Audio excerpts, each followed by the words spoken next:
मिळवायचे आहेत. येत्या लक्षात. आणि हे मार्क मिळवत असताना येत्या लक्षात, हे मार्क मिळवत असताना तुम्हाला मला काही बाबी लक्षात घ्याव्या लागतील. बी प्रोफेशनल म्हणजे व्यावसायिक दृष्टिकोनातून तुम्हाला मला या गोष्टी करताना मार्क मिळवायचे आहे हे एकमेव उद्दिष्ट डोळ्यासमोर ठेवावं लागेल. मार्क तर कोणालाही मिळणारच आहे. 1, 2, 4, 5, 10 हे मार्क मिळवण्याची पद्धत असू शकते का? एखादा विद्यार्थी जर मेन्सच्या टप्प्यापर्यंत पोहोचलेला आहे आणि काहीतरी लिहायचं म्हणून काहीतरी मार्क मला मिळणार आहेत असा उद्देश कोणाचाच असू शकत नाही. कारण की याच्यावरून तुमचं मेहनत, तुमच्या आयुष्याची दिशा ठरलेली आहे. येत्या लक्षात. आणि म्हणून ज्या वेळेला आपल्याला प्रोफेशनल अप्रोच ठेवायचा आहे, एक व्यावसायिक दृष्टिकोन ठेवायचा आहे की मी जी इम्प्लांट करणार आहे माझ्या निबंधामध्ये, ते 2 बाबींवर असलं पाहिजे. ते प्रोफेशनल असलं पाहिजे. येत्या लक्षात. विद्यार्थ्याने कशा पद्धतीने मांडलं पाहिजे ही जी अपेक्षा कमिशनची आहे, एमपीएससी ची आणि यूपीएससी ची, या एमपीएससी आणि यूपीएससी च्या प्रोफेशनल अप्रोच मध्ये, एक्सपेक्टेशन्स मध्ये, डिमांड मध्ये ते बसलं पाहिजे. मागणी आणि पुरवठा. मागणी कोणी केलेली निबंधाची? आयोगाने केलेली आहे. पुरवठा कोणाला करायचा आहे? विद्यार्थ्यांना, तुम्हाला, मला करायचा आहे. आयोगाने केलेली मागणी विद्यार्थ्याने जर त्या पातळीची पूर्ण केली तरच ते उद्दिष्ट साध्य होऊ शकतं चांगलं गुण मिळवण्यास. मागणी काहीतरी वेगळी केलेली आहे आणि पुरवठा काहीतरी भलत्याच दिशेला होतोय तर या ठिकाणी कोणत्याही प्रकारे निबंधामध्ये चांगले मार्क येणं अजिबात शक्य नाही. मग याला व्यावसायिक दृष्टिकोनासाठी आयोगाने जे जे काही मेन्शन केलेलं आहे एक्सपेक्टेशन्स मध्ये, सिलेबस मध्ये, ते आपल्याला आज फुलफिल करायचं आहे किंवा कसं करायचं आहे हे अभ्यासायचं आहे. नंबर क्रमांक 1, निबंधाची तयारी करत असताना डेप्थ स्टडी ऑफ जनरल अवेअरनेसचा अभ्यास असला पाहिजे. Depth study of the general study. एकच वाक्य लक्षात ठेवा पाहिजे. Depth study of general studies. याला समजवायचं कसं किंवा समजायचं कसं? जनरल स्टडीजचा विषय आहे. पेपर 1 ते पेपर 4 मध्ये एमपीएससी ला ही जनरल स्टडीज आहे, यूपीएससी ला ही जनरल स्टडीज आहे. त्याला आपण सामान्य अध्ययन म्हणतो. इतिहास, भूगोल, polity, international relation, human resource development, science and technology, ethics and integrity. These are the parts or the topics or the subjects of general studies. मी काय म्हटलो? Depth study of general study. याचा डेप्थ स्टडी जर तुम्ही केलेला असला तर तुम्हाला एसे सोपा जातो. आता जनरल स्टडीजचा आणि या एसेचा काय संबंध आहे? तर तुम्हाला मला जे काही विषय निघतात एसेच्या टॉपिक साठी, हे जनरल स्टडीज मधूनच एक्स्ट्रॅक्ट केलेले असतात सामान्य अध्ययनातून. मात्र ते कोणत्याही विषयाच्या मथळ्याखाली, टायटल खाली येत नाही. हे जे मी काल सांगितलं त्यालाच अनुषंगाने, कारण की ते विषयाला धरून ओपिनियन आता तुम्हाला निबंधामध्ये नको हवंय. येतंय लक्षात? निबंधाला धरून नको हवं आहे आता निबंधामध्ये. येतंय लक्षात? मला म्हणायचं काय आहे लक्षात घ्या. फक्त एका पर्टिक्युलर विषयाच्या मथळ्याखाली तो निबंधाचा मुद्दा नाही. तो निबंधाच्या मथळ्याखाली तो मुद्दा आहे, म्हणून त्याला विशेषत्वाने वेगवेगळ्या डायमेन्शन्सनी तुम्हाला मला प्रेझेंट करायचं. मग जनरल स्टडीजचा geographical approach, historical approach, international relation approach, human resource development approach, economical approach, social development approach, हे सर्व अप्रोचेस तुम्हाला मला त्या ठिकाणी पुट करायचे. म्हणून याच्याकरता हे अप्रोचेस क्लिअर असणं गरजेचं आहे. म्हणून या अप्रोचेस साठी जनरल स्टडीजचा इन डेप्थ अभ्यास तुमचा माझा झालेला असला पाहिजे. येत्या लक्षात? इन डेप्थ अप्रोच आपला त्या ठिकाणी असला पाहिजे, लक्षात. आता जनरल स्टडीजचा इन डेप्थ अप्रोच असणं म्हणजे काय? सगळे पर्स्पेक्टिव्ह कळाले? हा एक भाग. नाण्याची दुसरी बाजू तुम्हाला मला यशस्वी कॅन्डिडेट कधी सांगतच नाही किंवा सांगताना कदाचित विसरत असते. आणि ती बाजू म्हणजे जनरल स्टडीजचा अभ्यास करत असताना आपण दोन पातळीवर करतो. कोणती पातळी? एक स्टॅटिक आणि दुसरी आहे डायनॅमिक.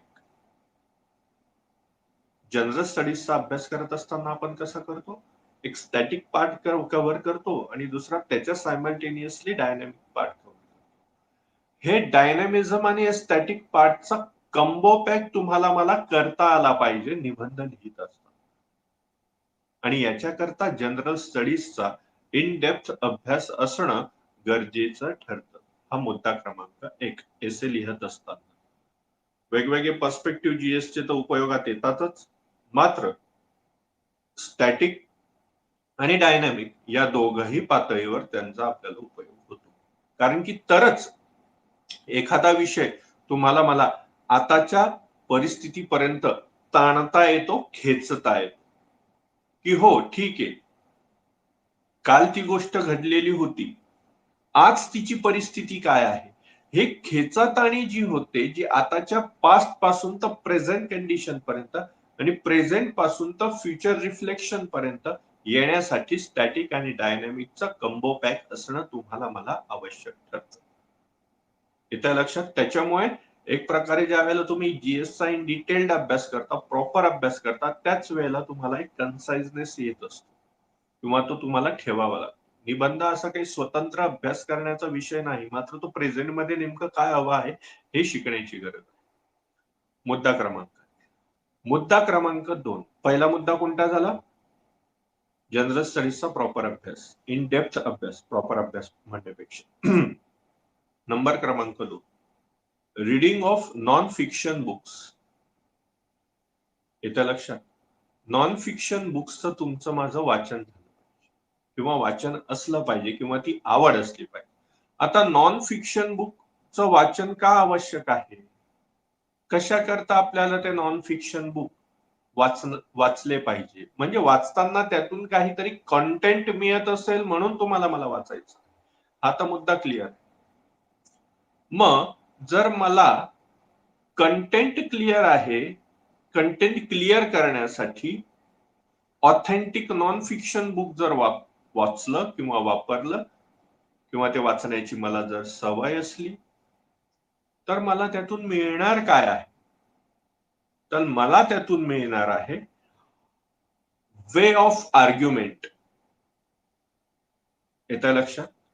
मला काय मिळेल? त्या पुस्तकामध्ये, नॉन फिक्शन पुस्तकामध्ये वाचत असताना लेखकाने, संबंधित लेखकाने जे आर्ग्युमेंट केलेले आहेत, प्रस्थापित व्यवस्थेविषयी असतील, प्रस्थापित समस्येविषयी असतील, प्रस्थापित प्रवाहाविषयी असेल,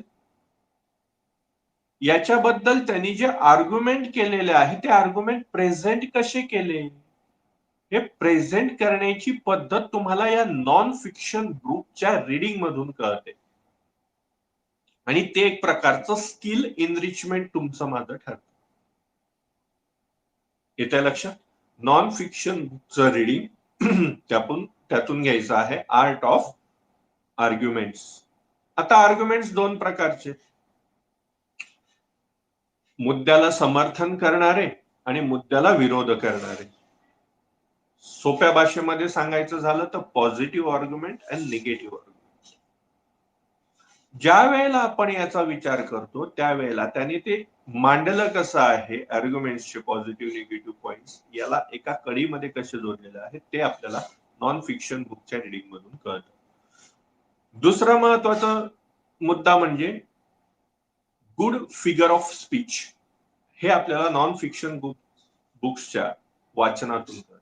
वाक्यरचना कशी आहे, फ्रेजेस, इडियम आणि फ्रेजेसचा यूज कसा केला जातो, कोणत्या ठिकाणी कोट्स कसे पुट केले जातात, त्याला पुढे त्या विषयामध्ये कसं इनप्लांट केलं जातं, आणि हे इनप्लांट करत असताना तुमचा निबंधाचा विषय कसा एक्सप्रेसफुल बनतो. याच्या लक्षात. एक्सप्रेसफुल किंवा एक्सप्रेसिव्ह कसा बनतो हे आपल्याला महत्वाचं आहे.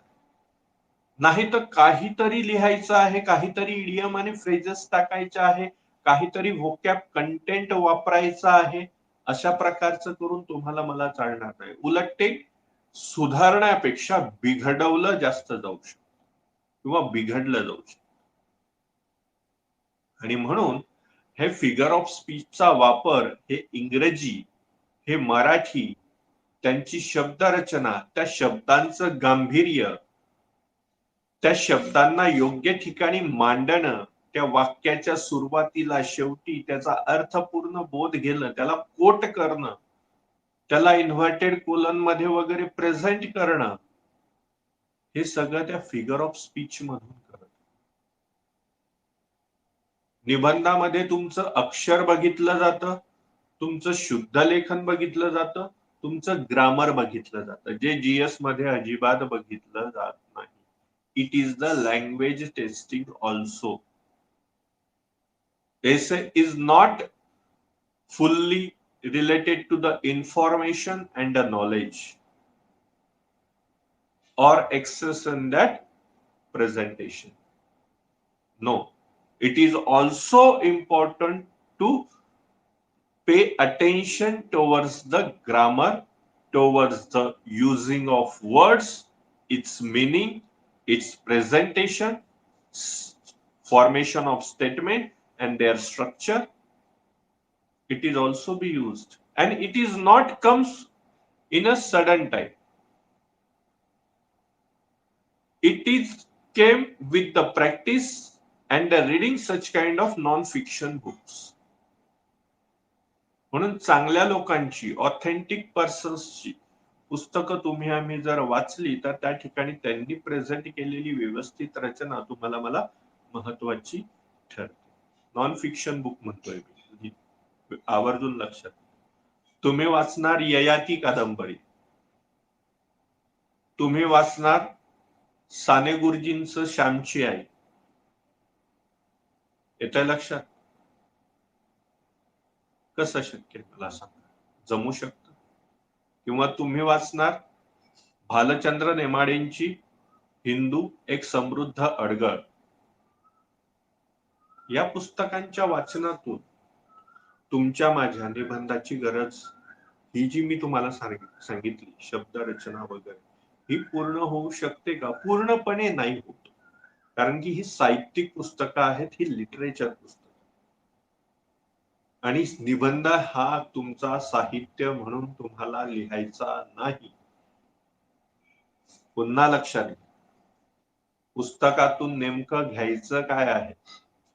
खूप सारं कॉम्प्लिकेशन्स घेऊन नाही बसायचं, आणि नेमकी याच कॉम्प्लिकेशन्सला तुम्हाला सामान्य निबंध स्पर्धेमध्ये मार्क मिळतात, जे मार्क तुम्हाला इथं घालवून बसतात. कारण की ते जे कॉम्प्लेक्स स्टेटमेंट तुम्ही वाचलेले आहेत साहित्यामध्ये, हिंदी साहित्य, मराठी साहित्यामध्ये, इंग्रजी साहित्यामध्ये जे कॉम्प्लिकेशन स्टेटमेंट तुम्ही लिटरेचरचे वाचले आहेत, जे लक्षात ठेवले आहेत, तेच जर तुम्ही या कॉम्प्लिकेशन स्टेटमेंटचा वापर तुमच्या जर या निबंधामध्ये केला तर तो समृद्ध बनतो, no doubt, but it can't fulfil the requirement of the commission UPSC and LPSC.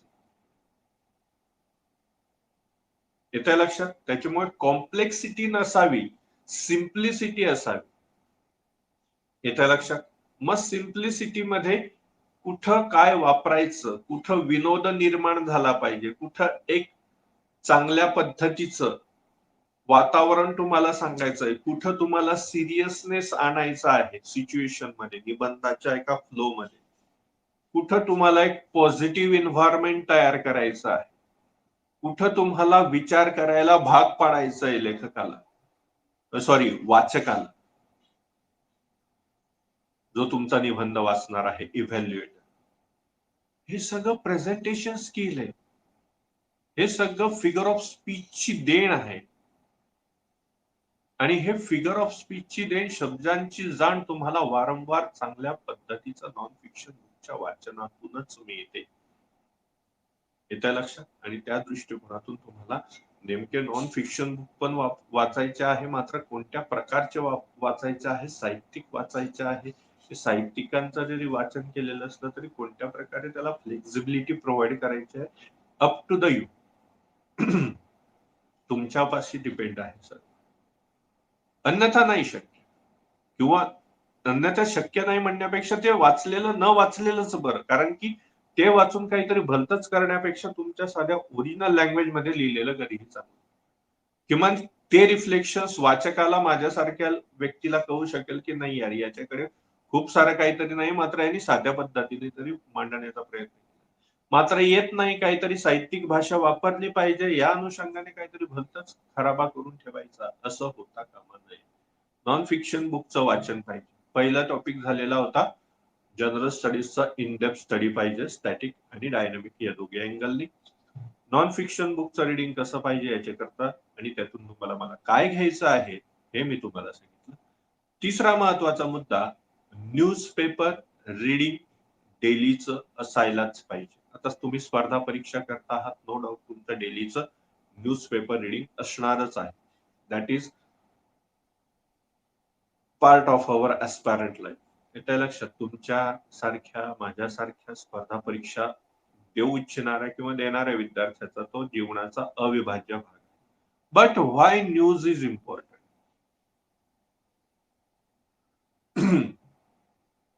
येतंय लक्षात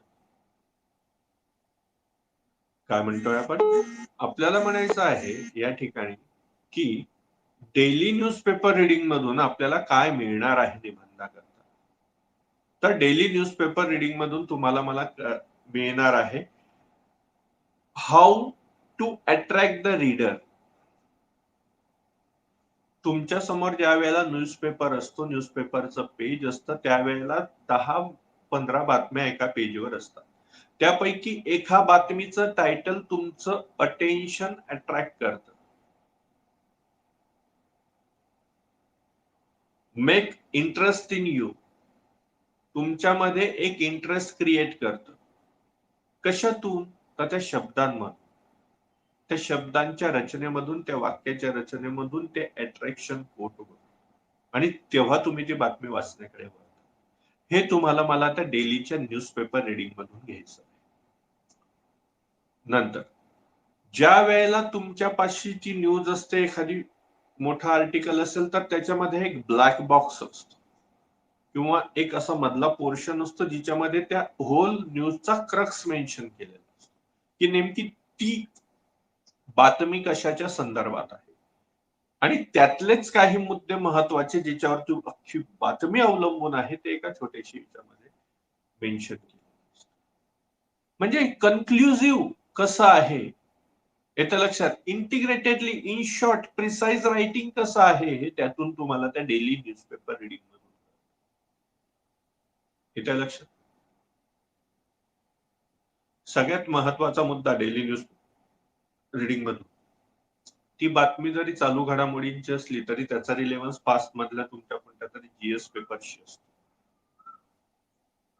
त्याचं करंट अपडेट तुम्हाला त्या बातमीच्या माध्यमातून कळत असतं आणि अशाच प्रकारच्या बातम्या, त्याच्यावरती मतांतर काही दिवस येणं सुरू असतं न्यूजपेपर.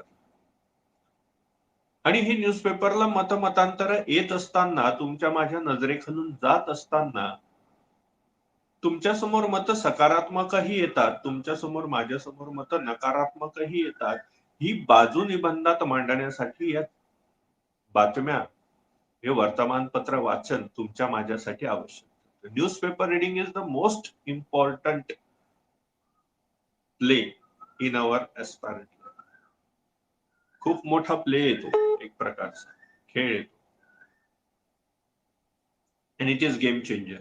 युपीएससी साठी तर भयानक गेम चेंजर येतं लक्षात. आणि म्हणून ज्या वेळेला आपल्याला बातमीचा कंटेंट, त्याचा अट्रॅक्शन, नंबर 2 तो ब्लॅक बॉक्स मधला, त्याला आपण प्रिसाइज रायटिंग मध्ये तुम्हाला इन शॉर्ट काहीतरी मेन्शन करायचं, कारण की तुम्हाला निबंधाला भलाई खूप सारे शब्द मर्यादा असली तरी तुमच्याकडे कंटेंट मात्र त्याच्या 10 पट जास्त असणार आहे. ज्या वेळेला तुमचा जीएसचा अभ्यास पूर्ण होतो किंवा तुमचा सिलेबस कव्हर केलेला असतो, रिव्हिजन करून स्पर्धा परीक्षेचा अभ्यास करा, त्यावेळेला तुमच्याकडे कंटेंटची कमी नसते, पण तो कंटेंट तुम्हाला लिमिटेड वर्ड्स मध्ये मांडणं, ते लिमिटेड वर्ड मध्ये मांडत असताना तिच्यामध्ये इंटरेस्ट क्रिएट करणं, तो इंटरेस्ट क्रिएट करत असताना विषयाला न सोडणं आणि विषयाला न सोडता प्रत्येक वेळेला सिच्युएशन वाईज तुम्हाला ती फिगर ऑफ स्पीच मध्ये बसून एक वेगळं वातावरण बदल करता येणं, याला म्हणतात निबंध तयार करणं किंवा निबंध लिहिणं. फक्त वाचनाच्या ओघाने तुम्ही एखादा निबंध वाचून दाखवता आहेत, आवाजाची चढ उतार करता आहेत, ते तुम्हाला भाषणामध्ये जमू शकतो. ते अटेन्शन तुम्ही भाषणातून, तुमच्या वक्ता होण्याच्या याच्यातून, तुमच्या बोलण्याच्या लयीमधून क्रिएट करू शकतात. लिखाणामध्ये ते खूप क्रुशियल आहे मित्रांनो. ते खूप क्रुशियल. का? कारण की वाचक तसा असला पाहिजे. हा निबंध आहे.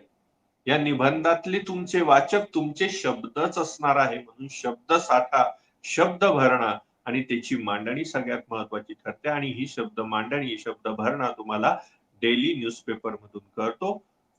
मुद्दे कळतात, स्टॅटिक पोर्शन करतो, प्रेझेंटला काय त्याच्यामध्ये डायनामिक घडतं आहे ते कळतं आणि त्याचे रिफ्लेक्शन इन द फ्युचर ते कळत असतं. भविष्यात त्याचे पडसाद काय उमटणार आहेत, काय उमटण्याची शक्यता आहे, कोणती आव्हानं निर्माण होऊ शकतात, वगैरे वगैरे. आणि याच्याकरता नेहमी काय लागतं, डोक्यामध्ये सतत ब्रेनस्टॉर्मिंग सुरू पाहिजे. अरे असं झालं तर काय, असं होण्याची शक्यता आहे, याचे पडसाद हे उमटू शकतात.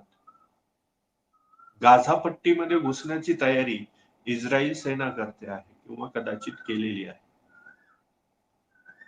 मग काय, सर्व मुस्लिम राष्ट्राच्या जगाच्या पाठीवर बैठका होतात. सर्व मुस्लिम राष्ट्र एकवटण्याच्या मार्गावर. या हल्ल्याकडे एका धर्मावरचा हल्ला म्हणून काही देश बघत आहे. कोणी मानवतेच्या दृष्टिकोनातून बघत आहे. कोणी राष्ट्राचं संवर्जनाची टिकवण्यासाठी या हल्ल्याकडे, या घटनेकडे बघत आहे. जगाचं राजकारण या दोन देशांच्या युद्धामध्ये, या वादामध्ये पेटताना आपल्याला दिसत आहे. कारण की सरळ सरळ जगाच्या पाठीवर दोन गट निर्माण झालेले आहेत. It is a spark of world war असं म्हटलं तर ती पॉसिबिलिटी असू शकते. Not exact fact. The future will be decide. मग अशी ज्या वेळेला ओपिनियन्स तुम्हाला मला मांडावी लागतात, इस्रायल पॅलेस्टिनच्या मुद्द्याला अनुषंगाने एखादा जर मुद्दा तुम्हाला मला निबंधामध्ये विचारला, तर positive side, negative side, history काय आहे, प्रेझेंट काय आहे, फ्युचर काय आहे, हे तुम्हाला मला जमलं पाहिजे. आणि या जमण्यासाठी डेली न्यूजपेपर रिडिंग असलं पाहिजे. आणि डेली न्यूजपेपर रिडिंग असताना किंवा करत असताना त्या न्यूजपेपरचं वाचन तसंच राहिलं पाहिजे. फक्त वाचायचा म्हणून काहीतरी चार करंट इव्हेंट्सच्या घडामोडी दिसतायत का तुमच्या नोटपेपर मध्ये नोंद करून घेणं किंवा त्याची पीडीएफ तयार करणं, याला न्यूजपेपर रिडिंग नाही. आणि आजपर्यंत खूप क्वचित लोक मला सिरियसली डेली न्यूजपेपर डिफरंट पर्स्पेक्टिव्हनी वाचताना दिसतात. आणि जे न्यूजपेपर चांगल्या पर्स्पेक्टिव्हनी कन्साइजली वाचतात ती खूप मोठी होतात. हे आजपर्यंतच माझं वाचनातून किंवा बघण्याचा दृष्टिकोन आहे. मग ते प्रमोदजी महाजन असतील, बाळासाहेब ठाकरे असतील, किंवा तुमच्या आमचे सध्याचे एनसीपीचे अध्यक्ष शरदचंद्रजी पवार असतील, नरेंद्र मोदी असतील, वाचन आहे आणि डेली न्यूजपेपरचं वाचन आहे. जेवढी काही नावं सांगितली याच्यापेक्षा बरीचशी मोठी यादी आहे. का? कारण की त्यांना त्यांच्या बोलण्यात काय टाकायचं आहे, काय पुट करायचं आहे, त्याचा अनुषंग, त्याचा संदर्भ कसा असणार आहे भविष्यासाठी, वर्तमानासाठी, त्यांना नेमका कोणाला काय संदेश द्यायचा आहे, हे तोच माणूस करू शकतो ज्याच्याकडे माहितीचा साठा आहे, ज्याच्याकडे त्याचे पुढे काय घडणार आहे हे बघण्याची दृष्टी आहे. हे बघण्याची दृष्टी, हे विचार करण्याची क्षमता डेली न्यूजपेपर सारख्या सोप्या माध्यमातून आपल्याला मिळत असते. ठीक आहे, हा सगळ्यात महत्वाचा मुद्दा येत्या लक्षात. आता ज्या वेळेला आपल्याला निबंधाची सुरुवात आणि निबंधाची तयारीसाठी काय लागतं याच्याबद्दल मी बोललो. आता पुढचा माझा बोलण्याचा मुद्दा आहे तो म्हणजे निबंध लिहायला सुरुवात करत असताना चला तुम्ही निबंधाचं टायटल वाचलं, मग करायचं पहिला पॉइंट तुमच्या माझ्याकडे आहे तो म्हणजे अंडरस्टँड द टॉपिक. येतं लक्षात? मुद्दा पहिल्यांदा समजून घ्या. एका वाचनात नाही समजत मुद्दा. लिहून घ्या माझ्याकडून. एका वाचनात मुद्दा समजत नाही. जो मुद्दा दिलेला आहे तो वारंवार वारंवार वारंवार वाचा. आणि ज्या वेळेला मी आता आजपासून निबंधाचे टॉपिक दर 2 दिवसाआड तुम्हाला देणार आहे, ते तर मी तर म्हणतो सुरुवातीला 3-4 तासांमध्ये तो मुद्दा अर्धा तासाच्या गॅपनी बघा. फक्त गॅपनी फक्त मुद्दा बघा. काय कंटेंट आठवतोय ते बाजूला सोडा. फक्त मुद्दा. येतंय लक्षात? मग तुम्हाला म्हणायचं काय आहे या मुद्द्याला? बघा, तुम्हाला काय म्हणायचं आहे आणि त्या मुद्द्याला काय म्हणायचं आहे, हे 2 वेगवेगळे घटक आहेत. या 2 वेगवेगळ्या बाबी आहेत. येतंय लक्षात? आर्टिफिशियल इंटेलिजन्स फॉर एक्झाम्पल मुद्दा UPSCने विचारले. आर्टिफिशियल इंटेलिजन्स मराठीमध्ये कृत्रिम बुद्धिमत्ता.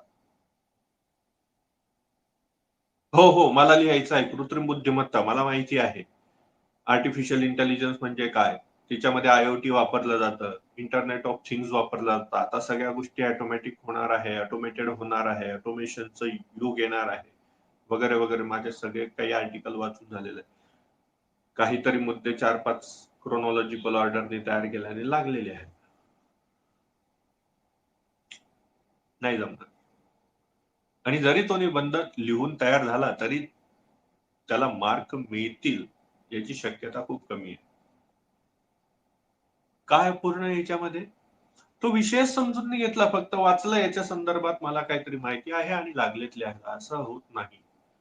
What is artificial intelligence? तुम्हाला मुद्दा कळालेला आहे का? हा मुद्दा का विचारला? कृत्रिम बुद्धिमत्ता काय गांभीर्य आहे असं? बुद्धिमत्ता आणि तीही artificial. Intelligence which is artificial, not the natural. बुद्धिमत्ता किंवा बुद्धी आणि त्या बुद्धीसाठी लागणारा तुमचा ब्रेनचा वापर ही तर मानवाला दिलेली देणगी होती ना.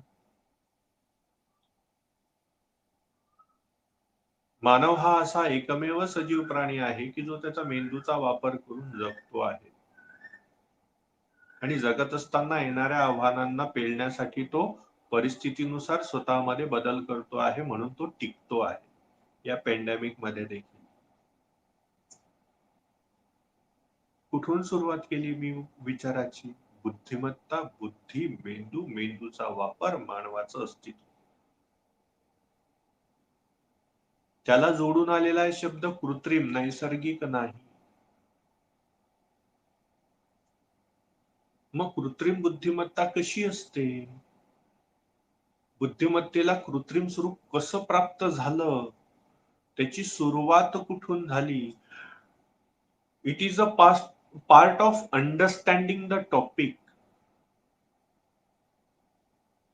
It is the starting or the igniting point of essay writing. This is the igniting point of essay writing. Flint point होतो तो, एक स्पार्किंग पॉइंट आहे. Understanding of topic. कळालं?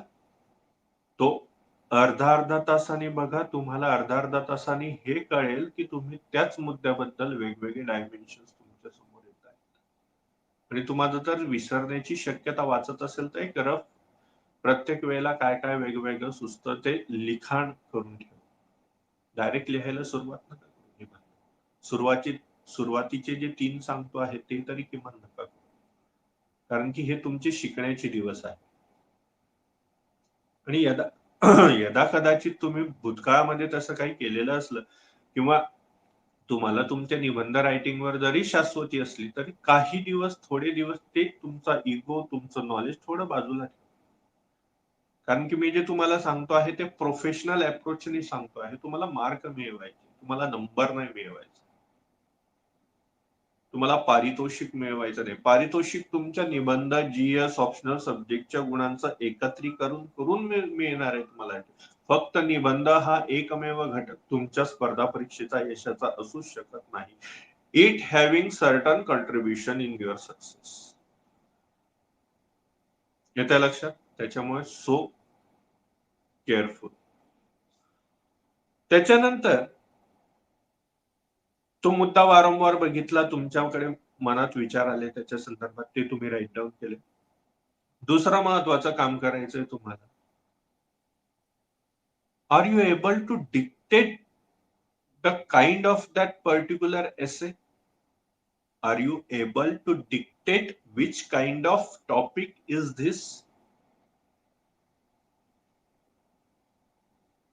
तुम्ही सक्षम आहात का तो विषय समजून घेण्यासाठी? हे आता तुम्हाला कळतोय का तो विषय काय आहे? समजलंय का तुम्हाला त्याला काय म्हणायचंय, त्या विषयाला काय म्हणायचं?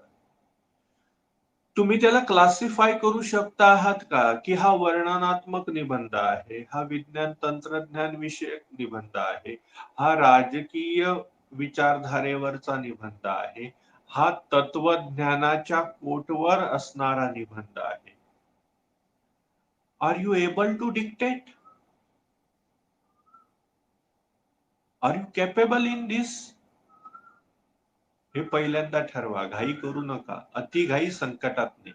नाहीतर वाटलं सुरुवातीला काहीतरी, हो हा जमू शकतो, आणि 100-150 ओळी लिहिल्यानंतर कळतंय अरे बापरे, पेट्रोल संपलेलं आहे गाडीतलं, काहीच येत नाही मला तर आता याच्या पुढे.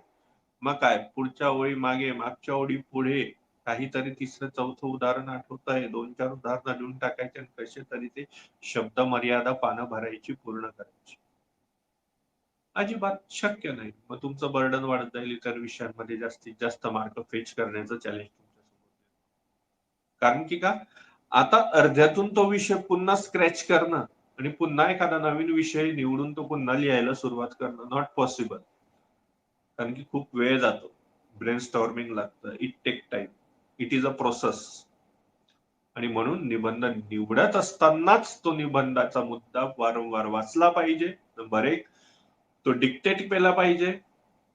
त्याला क्लासिफाय करताना तुम्हाला जमतोय का, की नेमका हा कोणत्या प्रकारचा निबंध? जर निबंध कळाला नाही, निबंधाचा मुद्दा कळाला नाही, त्या निबंधाचा प्रकार कळाला नाही, तर तुम्ही मांडणार कसं? 2 मुद्दे गरजेचं आहे. निबंधाचं टायटल समजणं आणि त्या टायटल नुसार तो निबंध कोणत्या प्रकारामध्ये मोडला जातो ते समजणं. या 2 बाबी ज्या वेळेला कळतात त्याच वेळेला तुमचं निबंधाचं अर्ध काम संपलेलं असतं. मग तुमचं उरतं काम ते फक्त ते मुद्दे क्रोनॉलॉजिकल ऑर्डरने मांडणं आणि लिहिणं, बस. सगळ्यात महत्वाचा वेळ तुम्ही यात दिला पाहिजे. लोक करतात नेमकं उलट. निबंध घाईत निवडून घेतात, घाईत ठरवून टाकतात की हा अशा अशा प्रकारचा निबंध आहे, लिहायला सुरुवात करून देतात आणि नंतर अदात मधात कुठंतरी लक्षात येतं की अरे नाही, हे काहीतरी चुकतंय आपलं. तुमची लिखाणाची प्रॅक्टिस आहे, तुम्ही कमी वेळामध्ये निबंध लिहू शकतात, कव्हर करू शकतात, कारण की त्या ठिकाणी फक्त तुम्हाला शब्द पुट करायचे, मांडायचे, क्रोनॉलॉजी. पण सगळ्यात महत्वाचा रिसर्च कशात करायचा आहे, हे मला जमतं का, याचा अर्थ मला कळालेला आहे का, याचा टाइप्स ऑफ ऐसे टॉपिक मला कळालेला आहे का, हे ज्या वेळेला तुम्हाला पर्टिक्युलर टाइम प्रोसेस मधून तुम्ही जातात, फिल्टर प्रोसेस मधून जातात, त्यावेळेला तुम्हाला ते व्यवस्थित जमू शकतं. येतं लक्षात? त्याचप्रमाणे ज्या वेळेला तुम्ही त्या विषयाचं नॉलेज तुम्हाला कळतं, त्यावेळेला आता तुम्हाला कळालं तो कोणत्या प्रकारात आहे. पहिल्यांदा तुम्हाला कळालं तो विषय तुम्हाला कळाला का. आता तिसरा महत्वाचा मुद्दा आहे, do you have sufficient information related to this topic? तुमच्याकडे त्या मुद्द्याला धरून पुरेशी माहिती, ज्ञान आहे का? आता बऱ्याच वेळेला होतं काय, की याची माहिती असणं, हो मी 10-12 त्याबद्दल वाचलेले आहेत. येतंय लक्षात? हो, हा मुद्दा मला जमतोय. कशावरून समजतं? किंवा ठरवतात की हो 10-12 बातम्या मी याच्या संदर्भात वाचलेली, कुठून तरी माहिती मी वाचलेली आहे, त्याच्यामुळे मी याच्यावर लिहू शकतो. अरे बाबा, तू न्यूज वाचलेल्या आहेस त्याच्या. फक्त news. You can't read the article. Article आणि न्यूज मध्ये फरक आहे मित्रांनो. येत्या लक्षात. Discussion, article, debates, these are the knowledge sources of essay. These are the resources of essay. बातम्यातून तुम्हाला फक्त एक रचना कळते, बातम्यांचा रिलेव्हन्स काय आहे ते कळतं. तुम्ही चुकीच्या ठिकाणी अर्थ नका लावू की त्याच्या आधारे तुम्ही निबंध लिहू शकताय. दोन्ही गोष्टी सेपरेट आहे, महत्वाच्या आहेत निबंधाकरता, मात्र दोन्ही सेपरेट आहे. त्याची गुंतागुंत नका करू, नाही तर क्रायसिस होते. येत्या लक्षात. न्यूजच्या आधारे 10-12 बातम्या वाचलेल्या आहेत, त्या आर्टिकल वाचलेलं नाही. आर्टिकल आणि बातमीमध्ये फरक काय? आर्टिकल करणारा काय लिहितो, ते मुद्दा लिहितो. त्या मुद्द्यावरचे वेगवेगळी मतं काय सुरू आहेत ते लिहितं. त्याची पॉझिटिव्ह साईड कोणती आहे ते लिहितं, निगेटिव्ह साईड कोणती आहे ते लिहितं, त्याचं कन्क्लुजन लिहितं, त्याचे फ्युचर इम्पॅक्ट लिहितं, वेगवेगळ्या सेक्टरवर त्याचा इम्पॅक्ट कसा होऊ शकतो ते लिहितं. हे आर्टिकल मध्ये असतं, न्यूज मध्ये नसतं. प्रत्येक न्यूज मध्ये तर नसतं. बातमी कव्हर करणं म्हणजे काय, असं असं झालं, दॅट्स ऑल. तुम्हाला बातमी लिहायची का निबंध, निबंधाची मागणी तुम्हाला सांगितले सगळे डायमेन्शन, पास्ट काय होता, प्रेझेंट काय आहे, फ्युचर इम्पॅक्ट काय आहे, मग याच्याकरता आर्टिकल गरजेचे आहे. पॉझिटिव्ह निगेटिव्ह साईड मध्ये जर असा कोणता विषय असला, त्याचं सकारात्मक आणि नकारात्मक बाजू मांडण्याची वेळ निबंधामध्ये जर तुम्हाला मला येत असली, तर तुमच्याकडे डिबेट्स त्या विषयाचे ऐकले गेलेले पाहिजे, ऑथेंटिक इन्फॉर्मेशन्स. राज्यसभा टीव्हीचे, लोकसभा टीव्हीचे बिग पिक्चर्स असतील किंवा डीडी नॅशनल वरच्या ऑथेंटिक डिस्कशन्स असतील, हे ऐकले गेले पाहिजेत तुमचे. आज तक, रिपब्लिक टीव्ही वरचे नाही म्हणत आहे मी. ज्यांना घरी कामेधंदे नाही ते तिथे डिबेट करतात. हा वादाचा मुद्दा. ऑथेंटिकेशन गरजेचं आहे. तुम्हाला मला ऍडमिनिस्ट्रेटिव्ह ऑफिसर, तुम्हाला जर ऍडमिनिस्ट्रेटिव्ह ऑफिसर बनायचं असेल तर तुम्हाला ऑथेंटिक इन्फॉर्मेशन वर रिलाय करावं लागेल. आणि याचे जे रिसोर्सेस आहेत ते मी तुम्हाला मगाशी 2 सेकंदापूर्वी सांगितले. अशा प्रकारचे डिबेट्स, आर्टिकल्स, डिस्कशन्सच्या आधारे तुम्हाला मला कंटेंट डेव्हलप करता येतो, न्यूजच्या आधारे नाही. याच्या लक्षात. म्हणून ते पहिल्यांदा तिसऱ्या मुद्द्यावर ठरवलं. पहिल्यांदा मुद्दा वारंवार बघितला, तो समजून घेतला. नंबर 2 काय केलं, तर नंबर 2 केलं की तो मुद्दा मला कोणत्या प्रकारचा आहे हे कळतो का. मुद्दा समजून घेतला, तो मुद्दा कोणत्या प्रकारचा आहे ते समजून घेतलं. तिसरं, त्याच्या संबंधातली प्रॉपर इन्फॉर्मेशन आर्टिकलच्या स्वरूपातली, डिस्कशनच्या स्वरूपातली, डिबेटच्या स्वरूपातली माझ्याकडे प्रॉपरली आहे का, नॉलेज अँड इन्फॉर्मेशन, ते तिसऱ्या ह्याच्यामध्ये क्रॉस चेक करावं लागेल. येत्या लक्षात. त्याच्या संदर्भात माझ्याकडे काही स्टॅटिक्स आहे का, त्या लक्षात. सांख्यिकीय माहिती आहे का की जी मी त्या निबंधाच्या एक्सप्रेशन मध्ये पुट करू शकेल. ठीक आहे.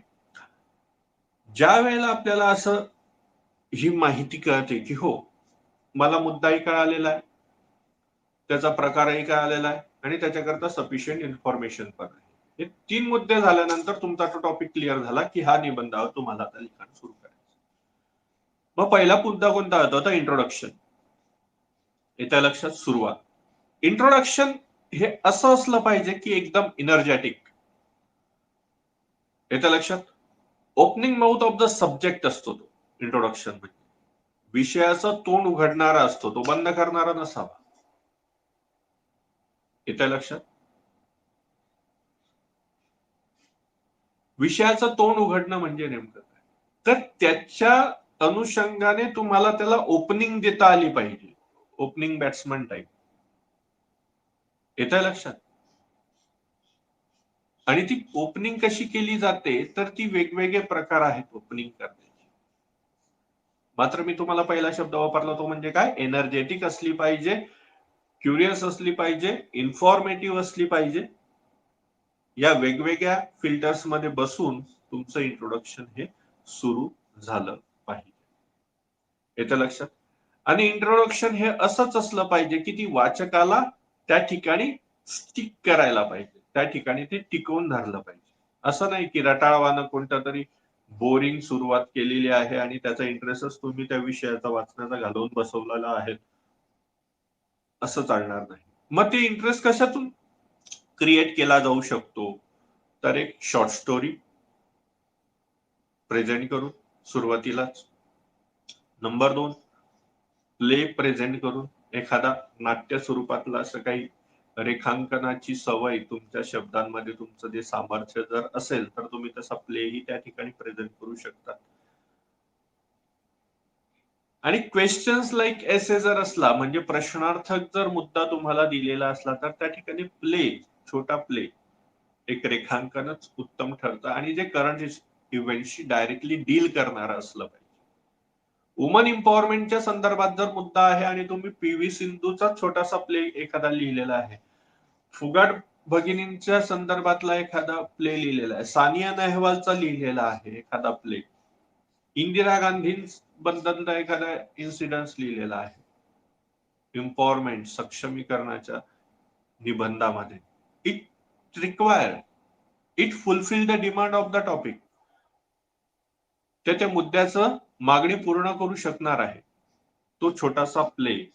मुद्दा कोणता एक्झाम्पल म्हणून घेतला मी? Woman empowerment. त्याच्यामध्ये तुम्हाला जी नावं सांगितली स्त्रियांची, यशस्वी महिलांची, त्या ठिकाणी तुम्ही ते पुट करून छोटासा प्ले प्रेझेंट करून तुम्ही त्याचं इंट्रोडक्टरी सेशन क्लिअर करू शकता. येतं लक्षात? ज्या वेळेला तुम्हाला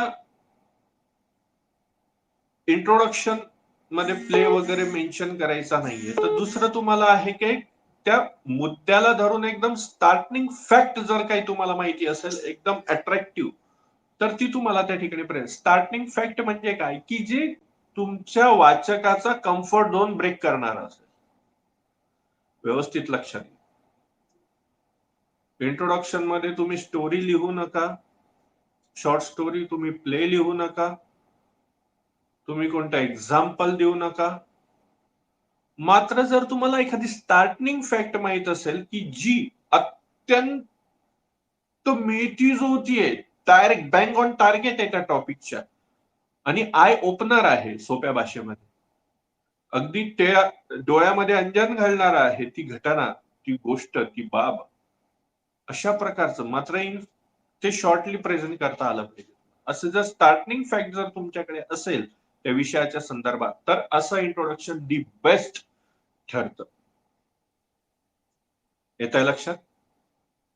म्हणजे सायकोलॉजिकल एखादा हे आहे, निबंध दिलेला आहे सायकोलॉजीवर, मानसशास्त्रावर, आणि त्या ठिकाणी जर मी महेंद्रसिंग धोनींचं वर्ल्ड कप जिंकण्याच्या त्या शेवटच्या ओव्हरला, ज्या वेळेला त्यांनी विजयी षटकार मारला, सिक्सर मारला, त्याचं जर प्रेझेंटेशन केलं तर हे त्या ठिकाणी प्युअरली मॅच होणार आहे, कारण की ती कोणची सायकोलॉजी आहे? ती विनिंग सायकोलॉजी आहे. की किती बॉल बाकी आहे माहित नाही, समोर कोणची टीम आणि कोणत्या टीमचा बॉलर आहे मला माहित, मला फक्त एकच माहिती, मला वर्ल्ड कप जिंकायचा आहे. That's all. आणि आवाक्यातला तो आहे. That is the psychological. येत्या लक्षात? आणि ज्या वेळेला तुमच्यापाशी हे सर्व असतं, स्टार्टिंग फॅक्ट वगैरे, त्यावेळेला इंट्रोडक्शनला एक वेगळी झळाळी प्राप्त होते, ती तुम्हाला रायटिंग थ्रू किंवा त्या रायटिंग प्रॅक्टिस थ्रू मिळते, जी तुमच्या वाचकाची क्युरिओसिटी वाढवते आणि त्याचं कम्फर्ट झोन ब्रेक करते. क्युरिओसिटी वाढवली गेली पाहिजे त्याच्यातून आणि त्याचा कम्फर्ट झोन ब्रेक झाला पाहिजे की ठीक आहे यार, हे बाकीचं बाजूला ठेवता, मला हे निबंध इंटरेस्टिंग वाटतोय, फॅक्ट इंटरेस्टिंग वाटतोय, मी वाचतो पुढे काय होतं याच. येतंय लक्षात? आणि यशस्वी कॅन्डिडेट सृष्टी देशमुख असतील किंवा टीना दाबी मॅडम असतील, अन्सार शेख सर असतील, यांची जर निबंध तुम्ही बघितली तर या मी तुम्हाला जी फॅक्टफुल लेक्चर्स तुम्हाला आज देतोय, how to write the essay, याच्यावर ते पूर्णपणे उतरलेले दिसतात. त्यांनी तशीच सुरुवात केलेली दिसते. त्यांच्याच हिच्यातून आपण हे ज्ञान घेतो आहे किंवा त्याच्या प्रॅक्टिकली अप्रोच मधून ते घेतोय. तर त्यांनी ते स्वतःहून त्यांच्याकडे इनबिल्ट होतं का? तर नाही. एसे साठी लागणाऱ्या या सर्व गोष्टी आहेत त्यांनी त्या पाळल्या आणि ते त्यांना त्यातून यश मिळालं प्रॅक्टिस मधून. तुम्हालाही ते करता येऊ शकतं. तुमचाही एसे आउटस्टँडिंग होऊ शकतो. तुम्हीही भारतात पहिले येऊ शकता. प्रत्येक विषयाचा प्रॉपरली तुम्ही जर जस्टिस त्या मुद्द्यांना केलं तर. येत्या लक्षात? आणि त्याच्यामुळे छोटे छोटे मुद्दे तुम्ही व्यवस्थित इम्प्लिमेंट करा. येत्या लक्षात? Starting fact. पहिलं काय सांगितलं? तर तुम्ही छोटी स्टोरी लिहू शकता. इंट्रोडक्शन बद्दल बोलतोय फक्त. इंट्रोडक्शन लिहू शकता, छोटा प्ले लिहू शकता, एखादी घटना घडामोडी डायरेक्ट त्या विषयाशी डील करणारी असेल तरच लिहा. रिकामी ओढून ताणून आणू नका. काळजी घ्या. नंबर 2, स्टार्टिंग फॅक्ट जर काही असेल की ती सगळं कम्फर्ट झोन ब्रेक करणारी असेल आणि क्युरिओसिटी रीडरची निर्माण करणारी आणि डायरेक्ट बँग ऑन टार्गेट त्या विषयाला शिस्त संबंधित असले तर तुम्ही तसं स्टार्टिंग फॅक्टनी तुमचं इंट्रोडक्शन करू शकता. 2. तिसरा, पोज अ क्वेश्चन. प्रश्न निर्माण करू शकता. येत्या लक्षात? उदाहरणार्थ आता कोविडच्या या पॅन्डेमिक मध्ये, येत्या लक्षात, कोविडच्या या पॅन्डेमिक मध्ये सर्व्हायव्हल साठी ह्युमन स्ट्रगल सुरू आहे. Human struggle for survival in Covid असा जर निबंध विचारला, survival of human being in Covid असा जर निबंध तुम्हाला विचारला, तर या अशा प्रकारच्या निबंधाची सुरुवात एखादा प्रश्नाने होऊ शकते का? तर हो, इंट्रोडक्शन होऊ शकते. तर प्रश्न कोणता असू शकतो? What is Covid? हा प्रश्न होऊ शकतो? अजिबात नाही. Survival of human being in Covid याच्यामध्ये काय होऊ शकतं? प्रश्न, life. What is life? Survival कशापासून?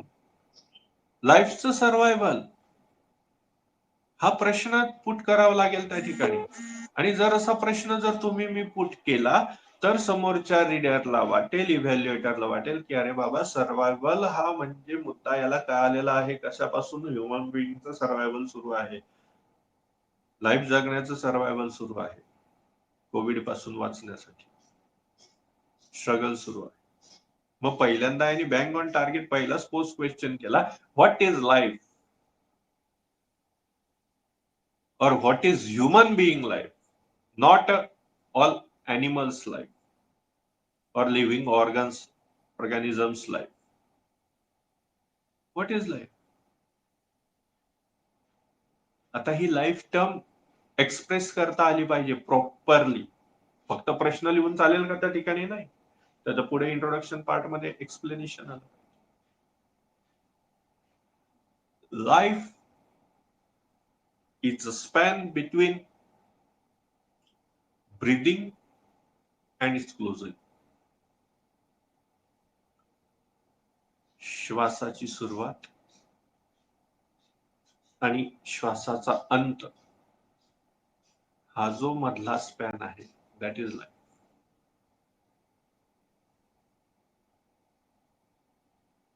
प्रॅक्टिकल, बायोलॉजिकल, मेडिकल लँग्वेज मधलं ज्या वेळेला असं तुम्ही मांडाल त्यावेळेला एक क्युरियोसिटी निर्माण होते, त्यावेळेला एक प्रेझेंटेशन निर्माण होतं तुमचं की अरे खरंच काहीतरी आहे, इंटरेस्टिंग आहे. तुम्हाला तो निश्चित त्या सुरुवातीचे काहीतरी अर्धा मार्क त्यात एक्स्ट्रा सोडेल. इतरांच्या तुलनेमध्ये खूप जास्त अपेक्षा नाही, अर्धा एक सोडेल. तसं पुढे जाईल, अर्धा अर्धा, थेंबे थेंबे तळेसाचे असे मार्क तुम्हाला कलेक्ट करून पुढे एक एक पाऊल टाकायचं, हिमालय गाठायचं, एव्हरेस्ट पर्वताचं शिखर चढायचं. येत्या लक्षात? म्हणून पोज अ क्वेश्चन्स. पुढचा एक मुद्दा आहे, बिगिनिंग विथ कोट. एखादा कोट मेन्शन करू शकतात, मात्र ते कोट कसं असलं पाहिजे? त्या मुद्द्याला धरून असलं पाहिजे. नंबर 1. आणि सगळ्यात महत्वाचं नमूद, कोट देताना मला असंख्य विद्यार्थी आजपर्यंत दिसले, माझे सहयोगी सदस्य दिसले, कोट आहेत, पाठ केलेले आहेत, टाका. काही आलं त्याच्या विषयाच्या संदर्भात टाका कोट. अरे त्या कोट मधले, ठीक आहे बाबा, तू कोट टाकतोय, त्या कोट मध्ये मेन्शन केलेल्या शब्दांचं महत्व आणि अर्थ तुला माहित आहे का? नाही, ते नका विचारू. तो वुमन एम्पॉवरमेंटचा मुद्दा आला की हे महिलांबद्दलचे कोट टाकून द्यायचे. शेतकऱ्याबद्दलचा काही मुद्दा आला, शेतकऱ्याबद्दलचे कोट टाकत. तर परत कोट मधले जे शब्द पुट आहेत तिच्यामध्ये, त्याचं महत्व, त्याचं गांभीर्य तुला आहे का? त्याला प्रेझेंट करता तुला येतंय का? तसं जर असलं तर निश्चित तुमच्या निबंधाचं इंट्रोडक्शन हे कोटनी केलंच पाहिजे. जर if you have such kind of ability and the writing skill. ज्या वेळेला तुम्हाला एक निबंधाची एक वेगळी सुरुवात करायची आहे, इथं लक्षात, त्यावेळेला तुम्ही खूप काही येत नाहीये तुम्हाला, ना स्टार्टिंग फॅक्ट येते, ना तुम्हाला कोणती स्टोरी येते, ना तुम्हाला काही त्याच्या ठिकाणी मेन्शन करायला कोट आहे. मग साध्या सोप्या भाषेमध्ये सुरुवात इंट्रोडक्शनची या पर्यायांव्यतिरिक्त कोणती करू शकता? तर टॉपिकचा कंटेक्स्टच तुम्ही डायरेक्ट इंट्रोडक्शन मध्ये प्रेझेंट करू शकता.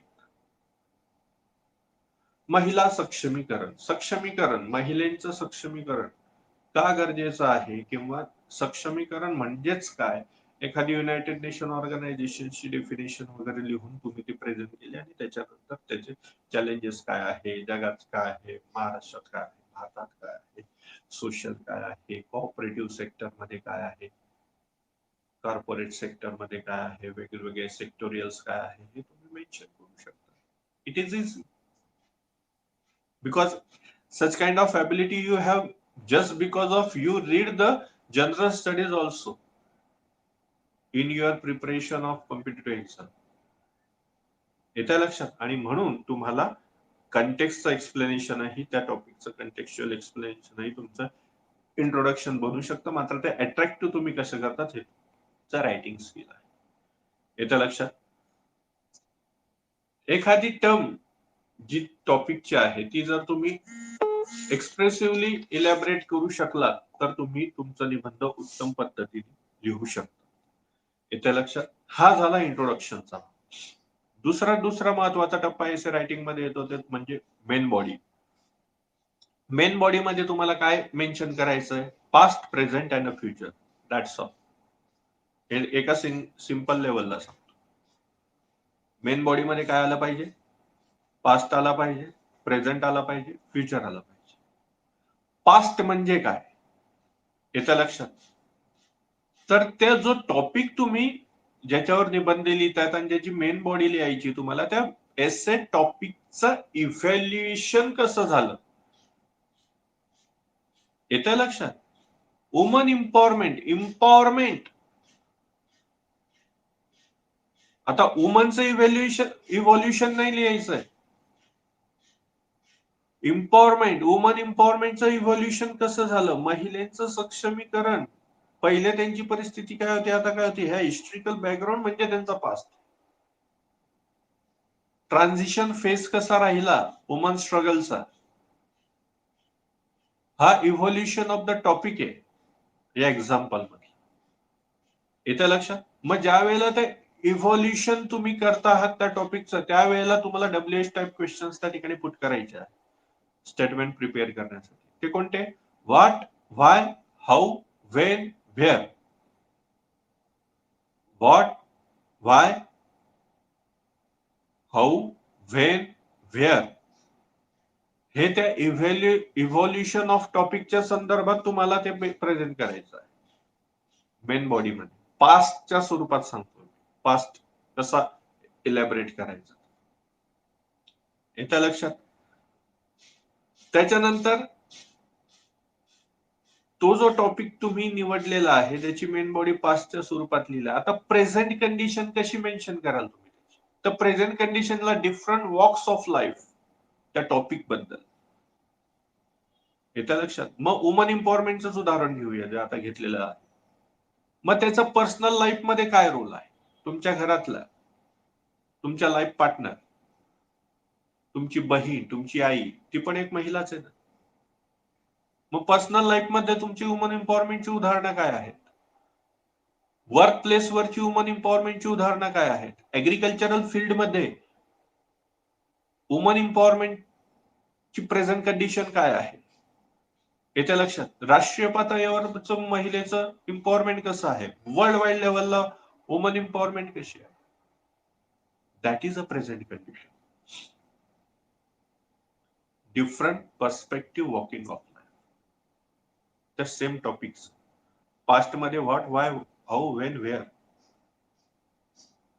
प्रेझेंट मध्ये walking of life in different perspective. येतं लक्षात. आणि फ्युचर मध्ये आणखी कोणकोणते चॅलेंजेस आहेत हे तुम्हाला प्रेझेंट करायचं. आणि फ्युचर मध्ये ज्या वेळेला चॅलेंजेस मेन्शन करणार आहात त्यावेळेला हे विसरू नका की तुम्हाला त्याच्यासोबत सोल्युशन्सही द्यायचे आहेत. अशा पद्धतीने तुम्ही तुमची मेन बॉडी प्रेझेंट करू शकणार आहे. Past, present, future. आता फ्युचर मेन्शन करत असताना तुम्हाला त्या ठिकाणी सेक्टोरियल फ्युचर पण मेन्शन करताय. ऍडमिनिस्ट्रेटिव्ह फ्युचर काय आहे येत्या लक्षात. त्यासोबतच त्याचं पोटेन्शियल काय आहे, सिक्युरिटी बेस्ड काय आहे, लिगल बेस्ड काय आहे येत्या लक्षात, ह्युमॅनिटेरियन बेस्ड काय आहे. आता नेहमी तुम्ही फक्त डायरेक्ट ऍग्रिकल्चर, सोशल, इकॉनॉमिकल असं नका टाकू. Think different, think wisely. Legal बेसवर काय आहे, ह्युमॅनिटेरियन बेसवर काय आहे येत्या लक्षात, ऍडमिनिस्ट्रेटिव्ह बेसिसवर काय आहे. हे डिफरंट आस्पेक्ट पुट करा फ्युचरच्या दृष्टीने. त्यावेळेला तुमचा मिडल फेज जो आहे एसएचा तो एकदम सुंदर पद्धतीने कव्हर होईल. वाटलं काही ठिकाणी तर डायग्राम पुट करायला काही हरकत नाही येत्या लक्षात. आणि शेवटी at the end section of the essay and that is conclusion. Conclusion मध्ये पण तुम्ही फेजेस करू शकतात. कन्क्लुजन हे एका सरळ पॅरेग्राफ मध्ये आलं पाहिजे असं अजिबात नाही येत्या लक्षात. कन्क्लुजन मध्ये तुम्ही पहिल्यांदा काय मांडलं, ज्या पद्धतीने तुमचा निबंध इंट्रोडक्शन पासून तर मिडल फेज पर्यंत आला आहे त्याचा क्रक्स एकत्र करून तुम्हाला तुमचं कन्क्लुजन मांडायचं आहे की बाबा रे मुद्दा असा होता, आपण असा आता डिस्कस केलेला आहे, त्याच्या समोरचे चॅलेंजेस हे आहेत आणि भविष्यात आपल्याला अशी वाटचाल पॉझिटिव्ह अप्रोच कन्क्लुजन. कन्क्लुजन मांडायचं म्हणजे एकदम शॉर्टच असलं पाहिजे, एकदम लॉंगच असलं पाहिजे असं काही. तुमचा विषय कसा आहे, तुम्ही मांडला कसा आहे भूतकाळामध्ये वरती बाजूला, आणि तेच जी वरची शब्द आहेत तेच तुम्हाला त्या ठिकाणी पुट करायची नाहीयेत अजिबात. काही मूर्ख लोक काय करतात, वरती जे 2-4 उदाहरणं वगैरे जे काही मोडतोड केलेले आहे त्याला फक्त कंपाईल करतात आणि देतात कन्क्लुजन मध्ये पुट करून. याला कन्क्लुजन म्हणत नाही. तुम्ही त्याच्यापासून, त्या मुद्द्यापासून, त्या एक्सप्लेनेशन पासून काय घेतलं आहे त्या लक्षात, ते तुम्हाला समअप करायचं आहे एकदम क्वालिटी बेस्ड मध्ये येत्या लक्षात. आणि कन्क्लुजनच्या बद्दल जेव्हा आता पहिले 2-3 एसे होतील, किमान 2 एसे होतील, त्याच्यानंतर मी प्रत्येकाचं कन्क्लुजन नेमकं कसं करतात हे बघेन आणि त्याच्यानंतर एक कॉमन सेशन घेईल त्याच्यामध्ये मी कन्क्लुजन बद्दल तुमच्याशी बोलेन. ठीक आहे. अशा पद्धतीने तुम्हाला निबंध लिहायचा आहे किंवा निबंध लिहावा लागतो. इंट्रोडक्शन मध्ये प्रकार कसे आहेत, कसे करू शकतात त्याचे मी तुम्हाला सांगितलं. मिडल मध्ये कसं घ्यायचं ते तुम्हाला सांगितलं.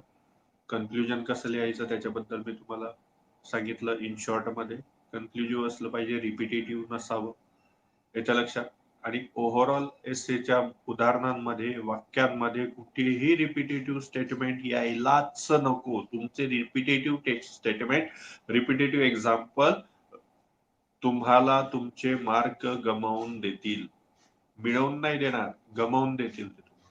त्याच्यामुळे तुमचं repetition of topic, repetition of example होणार नाही. ते रिफ्लेक्टही रिपिटेटिव्हली होणार नाही याची सर्वांनी काळजी घ्यायची आहे. येतंय लक्षात. आता जे लेक्चर झालेलं आहे ते रेकॉर्डिंग मोडला आहे. परत ते कालसारखं दुपारून आपल्याला रेकॉर्डिंग सेक्शन मध्ये उपलब्ध होईल. आज मी हाय रिझोल्युशन मोडला टाकलेलं आहे. कदाचित आताची रेकॉर्डिंग ही चांगल्या रिझोल्युशन होऊन कालसारखी अडचण यायला नसावी. पण ठीक आहे, काही हरकत नाही. जरी आली तरी ऑडिओ क्लिअर असेल.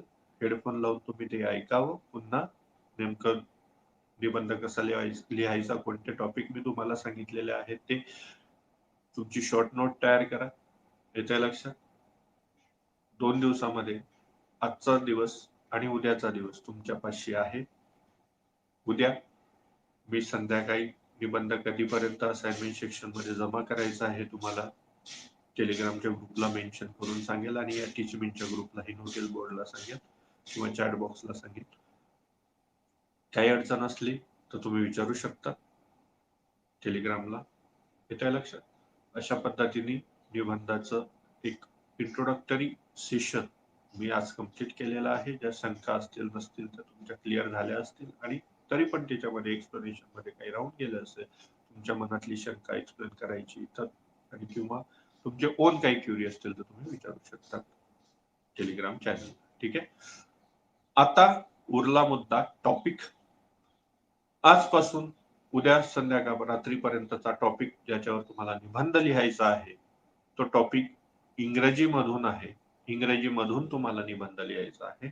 And that English topic of essay is, तो मुद्दा मी तुमच्यासाठी एक काढलेला आहे तो म्हणजे post Covid world. Post Covid world, Covid नंतरचं जग हा त्या टॉपिकचा मराठी अर्थ होतो, अनुवाद होतो. निबंध कोणता आहे?